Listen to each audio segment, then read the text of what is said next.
energy and leadership in energy and environmental design. I mean, I think a while back we all saw stars like Leonardo DiCaprio driving his hybrid vehicle around, but just look at the sales of hybrid vehicles and how they've increased. They've jumped more than 24% in 2007, even with an estimated $3,000 in premium costs for added hardware. There are two macro trends that we're seeing here. Wellsville relates more to personal health and embraces balance in all aspects of lifestyle. This notion sparks a personal audit that reviews the needs of mind, body, and spirit to create harmony inside and out. And sustainability, which is the next manifestation of the green is good mentality. It's a mindset motivated by the idea that we're stewards, not just users of the planet, its people, and its resources.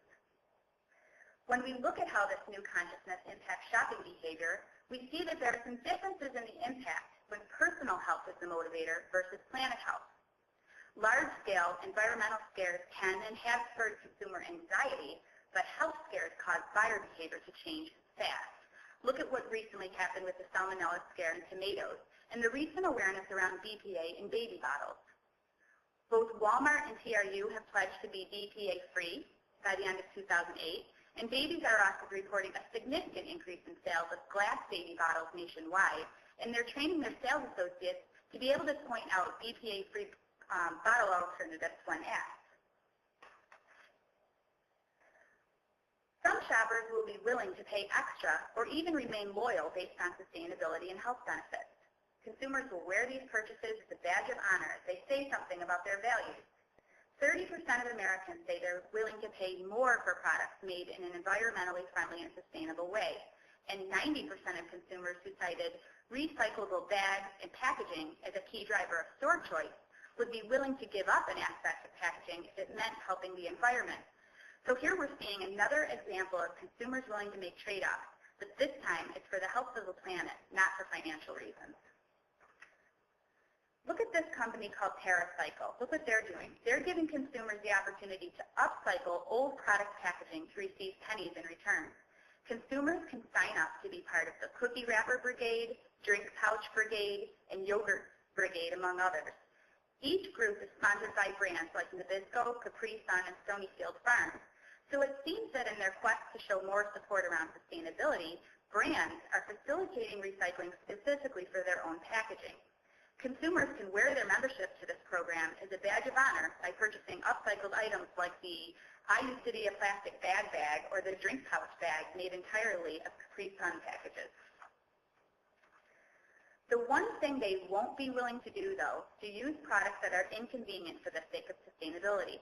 This is especially true for moms. She looks for products that make it easy for her to be green without having to compromise anything.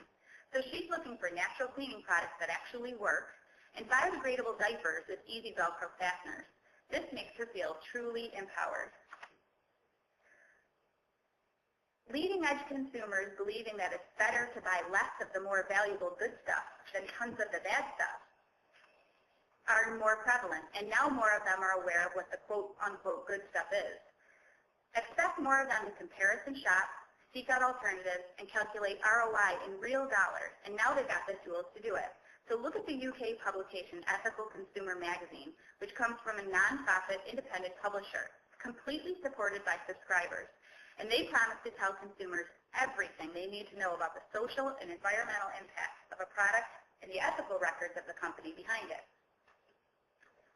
I think this is probably a good time to talk about the importance of authenticity. I think everyone would agree that companies should be authentic in their communication and behavior, but this is a group of consumers who are vigilant about making their own judgments on how authentic a company actually is.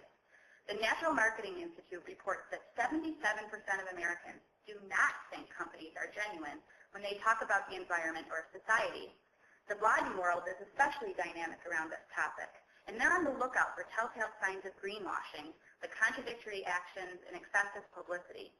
It's almost like bloggers are looking for subtle messages that show rather than tell actions on environmental issues.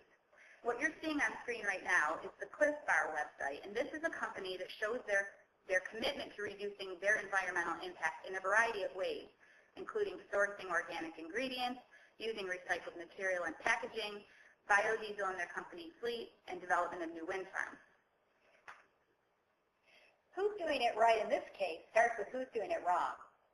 Starbucks unleashed a major campaign promoting its free trade coffee beans, only to have consumers investigate. It turns out that only 3.7% of Starbucks beans are fair trade, while Dunkin' Donuts is 100% fair trade, and frankly didn't make much noise about it. So not only is Dunkin' doing it right, but they also won with the consumer. Here's a favorite of a sustainability mom. Annie's Cheddar Bunnies is a brand clearly showing the connection of personal health to the health of the planet and the personal responsibility that that demands. And Wegmans is really doing it right with reusable bags, not only offering them to their shoppers, but also developing programs that help shoppers remember to use the bag and rewarding them when they do so. So think about this. How does your brand equity hold up to this new consumer consciousness? It's important to find the balance between responding quickly to consumer demand for green, but taking the time to ensure authenticity. And you just saw that slide about Wegmans, and we think Wegmans has really struck the right balance on this. They launched their reusable bags a while ago, and that was probably just to fill an immediate need for representation in the green space. And then over time, they've shown how committed they are by investing in the program with reminders, incentives, and great execution at checkout. And if you can't tell a recycling story, can you tell a reusable story? Consider also all the places you have a green story to tell: sourcing, manufacturing, packaging, distribution. Find the deeper story behind sustainability as it relates to your business, but if you're going to talk about it, make sure you deliver on it authentically. And lastly, how might you help your customers in their recycling efforts and also drive your business at the same time? Here's a great example. IKEA, Home Depot, Ace Hardware all have in-store recycling bins for consumers to bring in their used fluorescent light bulbs. They view it as an opportunity to do good and to drive store traffic. Okay, so we're on to our final trend, consumer convergence.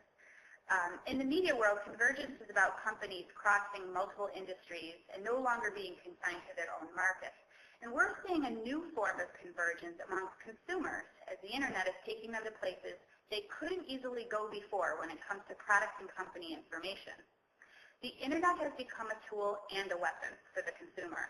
It has morphed from a one-way to two-way conversational medium.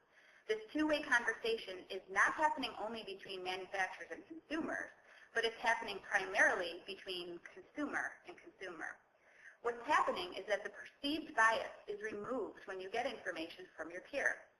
Above all else, the internet has become the consumer's best tool for access to information. Here's where convenience comes into play. The internet lets consumers find out the whole story before buying a product, visiting a retailer, or aligning with a company. What you see on screen right now is just a bunch of chatter in the customer community on Amazon.com, and a poor old Broadway photo is getting some terrible reviews for selling practices of digital cameras. And I think the comment at the bottom that says, "You get what you pay for, buyer beware," says it all. The macro trend we're seeing here is called technomorphing, where changes in consumer attitude and behavior are a result from warp speed technological advancement and access. And when we look at how this trend has impacted shopping behavior, we see that there really has been a shift in power toward the consumer. Access to information has dramatically increased shopper savvy and sophistication. Consumers have become highly skilled and organized when it comes to deciphering product information, and as price plays an even more important role, consumers will look to resources that help them evaluate and compare. A great example are the blogs devoted to uncovering companies who are short-sizing. Okay, so this is an example of these bloggers just being all over Breyers for their initial reduction to the 1 3/4 quart size, and now recently to the 1 1/2 quart size.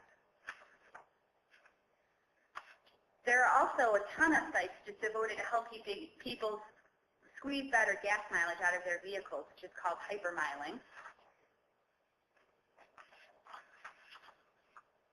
And there are also a lot of sites that assist in the collecting and organizing of retailers' e-newsletters and coupons.